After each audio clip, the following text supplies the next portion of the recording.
గౌరవనీయులైనటువంటి Jeevan Reddy uncle గారికి హృదయపూర్వక శుభాకాంక్షలు. ఎంపీగా టికెట్ వచ్చినట్టుంది, తిరుగుతున్నట్టున్నారు. నేను చెప్పాము. మొన్న జరిగినటువంటి ఎలక్షన్లలో నేను ప్రచారం చేస్తున్నప్పుడు అన్నాను, నేను ప్రజలందరితో అన్నాను, ప్రజలందరికీ కూడా గుర్తే విషయం. జీవన్ రెడ్డి అంకుల్ గారు తిరుగుతున్నారు కానీ ఆల్రెడీ ఎమ్మెల్సీ పదవి ఉంది, ఎమ్మెల్యేగా మళ్ళీ పోటీ చేస్తున్నారు. పదవి ఉన్నా కూడా ఎమ్మెల్యేగా ఓడిపోతే మళ్ళీ ఎంపీ టికెట్ తెచ్చుకొని మళ్ళీ ఎంపీ కూడా పోటీ చేస్తా అంటారని అప్పుడు నేను చెప్పిన. ఇప్పుడు నిజంగానే అది జరిగింది. ఇప్పుడు ఎంపీ ఓడిపోతే కూడా మళ్ళీ మినిస్ట్రీ తెచ్చుకుంటారు. పెద్ద బాధపడే విషయం ఏం లేదు, అది కూడా జరుగుతుంది. ఎందుకంటే అన్ని నాకే కావాలని అనుకుంటున్నారు జీవన్ రెడ్డి అంకుల్ గారు. సరే, మీరు అనుకున్నారో అది మీ పర్సనల్ విషయం, మీ పార్టీ విషయం. ఒక్కటి మాత్రం మీరు గుర్తుపెట్టుకోవాలి జీవన్ రెడ్డి అంకుల్ గారు, మీరు ఈ మధ్య పసుబోర్డు గురించి కొన్ని అసత్య ప్రచారాలు చేస్తా ఉన్నారు, ఇష్టం ఉన్నట్టు మాట్లాడుతూ ఉన్నారు, నోరు పారేసుకుంటున్నారు. పసుబోర్డు వస్తుందా పోతుందా అన్నట్టుగా మాట్లాడుతున్నారు. మరి మీరు విద్యావంతులే కదా, ఇన్ని సంవత్సరాలు రాజకీయ జీవితంలో ఉన్నారు కదా, మీకు ఆ మాత్రం కూడా తెలియదా? గెజిట్ గురించి తెలియదా? ఇగో రాజపత్రం మేము చూపిస్తున్నాం. గౌరవనీయులు నిజామాబాద్ పార్లమెంట్ సభ్యులు అరవింద్ అన్న గారు ఇచ్చిన మాట ప్రకారం, బాండ్ రాసిచ్చిన ప్రకారం పసుబోర్డు తీసుకొని వచ్చిండ్రు. ఇగో దానికి సంబంధించినటువంటి గెజిట్ రాజపత్రం. మీకు డౌట్ ఉంటే పంపిస్తాను, చదువుకోండి. తెలిసి కూడా కావాలని ఎన్నికల కోసం రాజకీయాలు చేస్తూ రైతులను మభ్యపెట్టేలా చూడకండి. ఎందుకంటే ఆల్రెడీ పసుబోర్డుకు గెజిట్ వచ్చింది. నేషనల్ పసుబోర్డునే తీసుకొని వచ్చి ఇక్కడ పెడతా అని చెప్పిండ్రు. స్వయాన మోదీ గారు వచ్చే విషయం చెప్పిండ్రు నిజామాబాద్కు వచ్చి. మరి మీ అందరికీ తెలుసు, ప్రజలందరూ కూడా చూసిండ్రు. మార్కెటింగ్ విధానాలను స్పష్టంగా అవలంబిస్తూ అరవింద్ అన్న గారు ఈ రోజున క్వింటాల్కి పసుపు ధర ఎంత ఉంది? 20,000 దాటింది. అవునా? అది కూడా తెలుసు. పసుపు రైతుల కళ్ళలో సంతోషం కనిపిస్తుంది. పసుపోటు సెంటర్స్, పసుపు ఎక్కడెక్కడైతే పండుతుందో అక్కడక్కడ కూడా ఖచ్చితంగా సెంటర్స్ వచ్చి తీరుతాయి. నేషనల్ పసుపోటే వచ్చిన తర్వాత సెంటర్స్ వస్తాయి. మరి అది రాకముందే ఇప్పటికే క్వింటాల్కి 20,000 దాటింది. అది వచ్చిన తర్వాత ఇంకా మెరుగ్గా ఉంటాయి పరిస్థితులు. పసుపు రైతుల కళ్ళల్లో ఆనందం చూస్తే మీ కళ్ళల్లో నిప్పులు ఉంటున్నట్టున్నాయి, నిప్పులు చెరుక్కుంటున్నట్టున్నారు మీ కళ్ళల్లో. జీవన్ రెడ్డి అంకుల్ రైతుల పక్షాన నిలబడతా ఉన్నారు, మరి రైతులు ఆనందంగా ఉంటే చూడలేకపోతున్నారు అనుకుంటా. ఇదేనా మీరు చేసేది? అరవింద్ అన్న గారు వచ్చిన తర్వాత వారు వచ్చి 4.5 సంవత్సరాలను వారు చెప్తా ఉన్నారు కానీ వారు నిజంగా వారి పీరియడ్ 3 సంవత్సరాలు. ఎందుకంటే 2 సంవత్సరాల పీరియడ్ కరోనాలోనే పోయింది. ఆ 3 సంవత్సరాల పీరియడ్ లో పసుపు బోర్డు తీసుకొని వచ్చిండ్రు. మ్యాంగో రైతుల కోసం కిసాన్ రైలు వేపించిండ్రు. ఆర్ఓబీలు గతంలో నిజామాబాద్ లో గంజ్ ఏరియాలో ఒక ఆర్ఓబీ ఉండేది. గౌరవనీయులు శ్రీనివాస్ గారు, వారి తండ్రి గారు శ్రీనివాస్ గారు 1989, 1994 పీరియడ్ లో ఆర్ఓబీ ఒకటి కట్టించిండ్రు. ఇప్పుడు వారు వచ్చిన తర్వాత 6 ఆర్ఓబీలు, ఒక ఆర్ఓబీ వారి హయాంలో జరుగుతున్నాయి. ఆర్మూర్ దగ్గర ఉన్నటువంటి, గోవింద్పేట దగ్గర ఉన్నటువంటి ఒక ఆర్ఓబీ ఆల్రెడీ స్టార్ట్ అయిపోయింది, ప్రజలకు అందుబాటులో ఉంది. ఒకటి. అదే విధంగా నిజామాబాద్ ప్రజల దశాబ్దాల కళ మాధవ్ నగర్ ఆర్ఓబీ, అది కూడా తొందరలోనే స్టార్ట్ అయిపోతుంది. పనులు నడుస్తా ఉన్నాయి.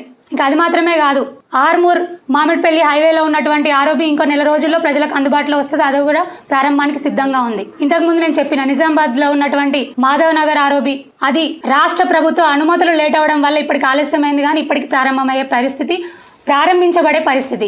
ఇవి కాక అర్సపల్లిలో ఒక ఆర్ఓబీ ఉంది, బోధన్ దగ్గర ఉన్నటువంటి ఆర్ఓబీ ఉంది, జానకంపేట దగ్గర ఉన్నటువంటి ఆర్ఓబీ ఉంది. ఇవన్నీ కూడా ఈ 6 ఆర్ఓబీలు, ఒక ఆర్ఓబీ పూర్తిగా మాధవ నగర్ తప్ప మిగతావన్నీ కూడా పూర్తిగా కేంద్ర ప్రభుత్వం నిధులతో నిర్మించబడి ఉన్నాయి. మాధవ్ నగర్ ఆర్ఓబీ కూడా 50% కేంద్ర ప్రభుత్వం, 50% రాష్ట్ర ప్రభుత్వం ఉంది వాటా. అసలు మీ హయాంలో, సరే మీ 40 సంవత్సరాల రాజకీయ జీవితంలో జగిత్యాల్లో, నేను మొత్తం పార్లమెంట్ సెగ్మెంట్ మాట్లాడలేను, మరి జగిత్యాల్లో ఒక్క ఆర్ఓబీ అయినా కట్టిందా?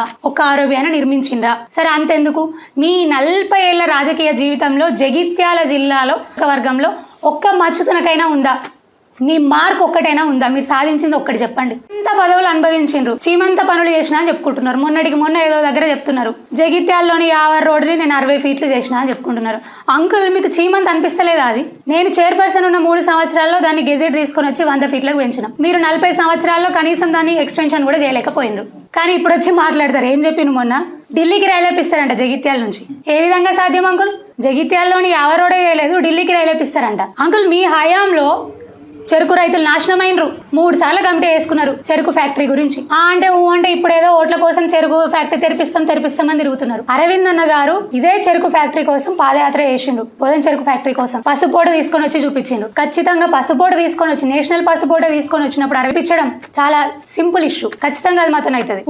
అంటే పోయి తిరుగుతా ఉన్నారు. మరి గతంలో 2 సార్లు కమిటీలో మీరు ఉన్నారు కదా, చెరుకు ఫ్యాక్టరీ కోసం వేసుకున్న కమిటీలో. మరి అప్పుడే మూత పడిపోయింది, అప్పుడేం చేయలేకపోయినరు?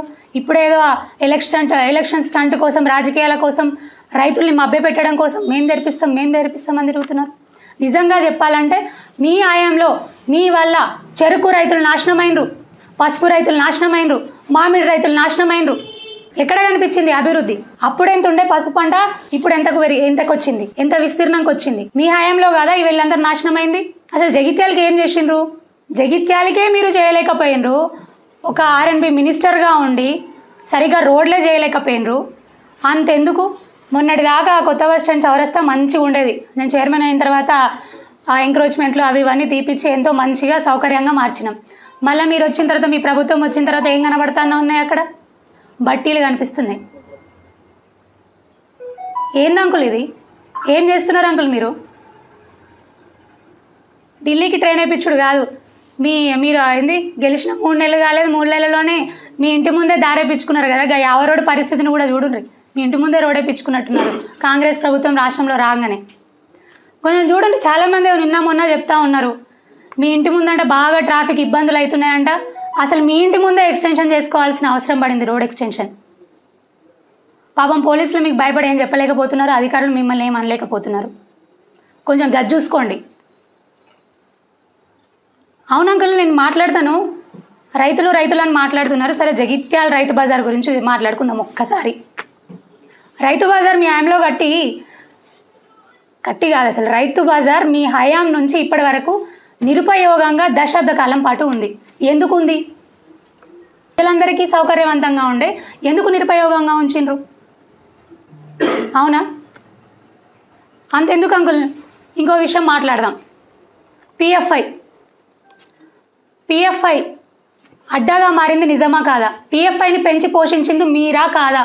జగిత్యాలు పిఎఫ్ఐకి అడ్డాగా మారింది, పెంచి పోషించింది మీరు. ఎన్ఐఏ సోదాలు ఇక్కడ జరిగినాయా లేదా?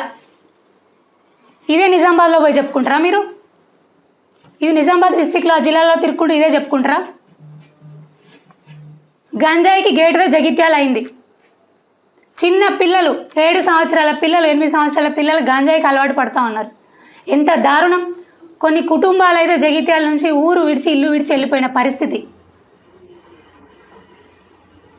ఆడపిల్లలు అయితే చదువుకోవడానికి పోతే ఇంటికి క్షేమంగా వస్తారా లేదన్న పరిస్థితి జగిత్యాల్లో. ఏంది అంకుల్, ఇదేనా మీరు పెంచి పోషించింది? ఇదేనా మీరు చేసింది జగిత్యాలకి? జగిత్యాలనే సరిగా చూసుకోలేకపోయిండ్రు. కన్న తల్లినే పట్టణ అన్నం పెట్టి చూసుకోలేకపోయిండ్రు. పినతల్లికి బంగారు గాజులు చేపిస్తారంట. సొంత నియోజకవర్గాన్ని చూసుకోలేకపోయిండ్రు, అభివృద్ధి చేయలేకపోయిండ్రు, సంక్షేమం చేయలేకపోయిండ్రు. నిజామాబాద్కి వెళ్ళి ఏదో వెలగబెడతారంట. అంకుల్, ఒక్కసారి ఆలోచించాలి ఇవన్నీ కూడా. అయినా జగిత్యాల ప్రజలు, నిజామాబాద్ పార్లమెంటు ప్రజలు ఒక్కసారి ఆలోచించాలి. జీవన్ రెడ్డి అంకుల్ గారి హయాంలో జగిత్యాల గడ్డనే పిఎఫ్ఐలకు అడ్డాలుగా, గంజాయికి గేట్వేలుగా మారి చాలా దారుణమైన పరిస్థితిని ఎదుర్కొంటూ ఉన్నాము. మరి నిజామాబాద్ ప్రజలు ఇవన్నీ కూడా ఒక్కసారి ఆలోచించాలి. మన పిల్లల భవిష్యత్తు కోసం ఆలోచించాలి, లా అండ్ ఆర్డర్ కోసం ఆలోచించాలి, మన సంక్షేమం, కుటుంబ సంక్షేమం గురించి ఆలోచించాలి.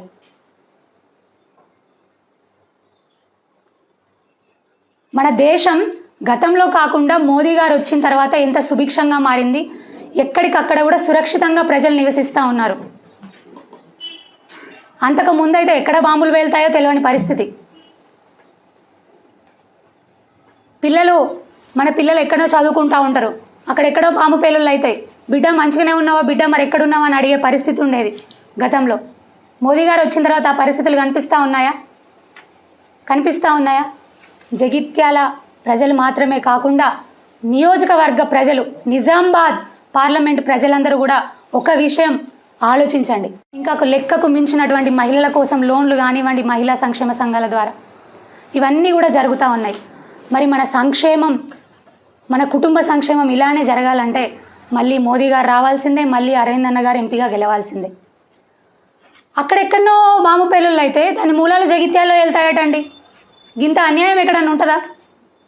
గింత అన్యాయం ఉంటుందా? అసలు మనం ఎక్కడ బ్రతుకుతున్నాం, ఎక్కడ జీవిస్తున్నాం? జాతీయ సంక్షేమానికి, జాతీయ భద్రతకి చెంపపెట్టు కాదా ఈ విషయం? జీవన్ రెడ్డి అంకుల్, జాతీయ భద్రతకి చెంపపెట్టేలాగా వ్యవహరిస్తున్నారు. ఏమంటారు? ఒక మంత్రి హోదాలో ఉండి ఉత్తమ్ కుమార్ రెడ్డి గారు సిఏఏని వ్యతిరేకిస్తామంటారు. అంతకుముందు కూడా అన్నారు కదా Jeevan Reddy uncle, CAA down మేము వ్యతిరేకులం, సిఏఏ రావద్దు అని మాట్లాడినరు. మరి ఇప్పుడు మాట్లాడతలేరు మీరు. నిన్న మీ ర్యాలీ తీసిండ్రు, ప్లకార్డులు పట్టుకొని ర్యాలీలు తీసిండ్రు. ఇప్పుడు మాట్లాడుండ్రు జగిత్యాల్లో అదే విషయం. ఉత్తమ్ కుమార్ రెడ్డి గారు మాట్లాడినారు కదా, మీరు కూడా మాట్లాడుండ్రు. గతంలో మీరు మాట్లాడిందేగా.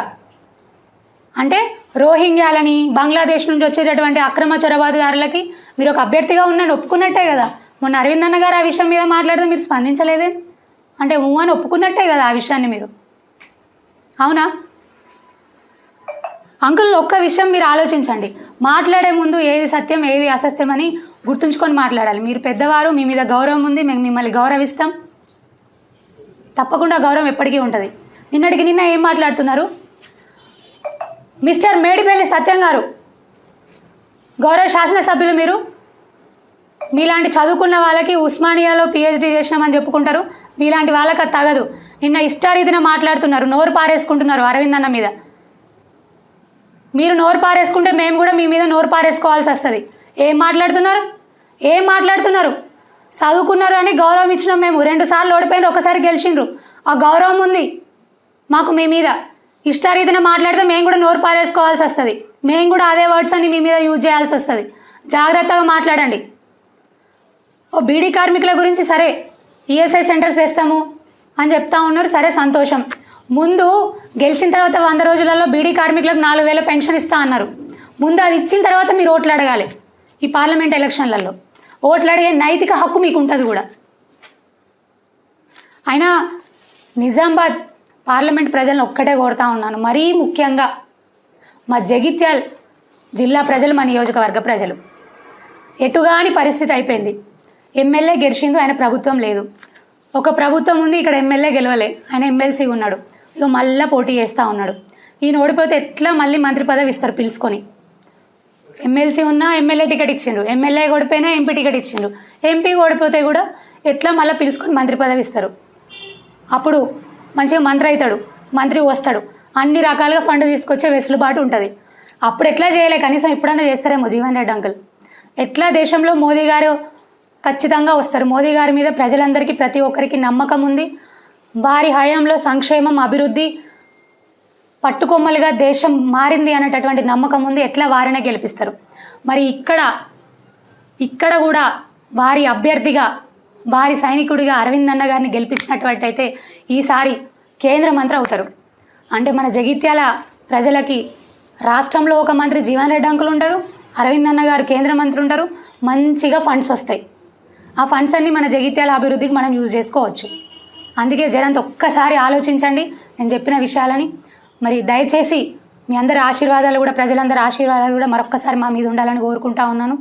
మరి రైతులకు కాంగ్రెస్ ప్రభుత్వం తీరని అన్యాయం చేస్తుంది. బీఆర్ఎస్ హయాంలో ముసలి కన్నీరు గార్చిండ్రు, రైతులకు నష్టం జరుగుతుందని కాంగ్రెస్ పెద్దలందరూ కలిసి అప్పుడు. మరి ఇప్పుడు అధికారంలోకి వచ్చిన తర్వాత కూడా పెనం మీద నుంచి పొయ్యిలో పడ్డ పరిస్థితి అయింది. అందుకోసం రైతన్నల పక్షాన మేము రైతు సత్యాగ్రహ దీక్ష చేయబోతున్నాం కలెక్టరేట్ ఎదురుగా. రేపు ఉదయం 10 గంటలకు రైతన్నలందరి పక్షాన కూడా పోరాడబోతున్నాం. రైతన్నలు ప్రజలందరూ కూడా ఆ దీక్షకు హాజరై దీక్షను విజయవంతం చేయవలసిందిగా కోరుతా ఉన్నాను. జై శ్రీరామ్, జై హింద్.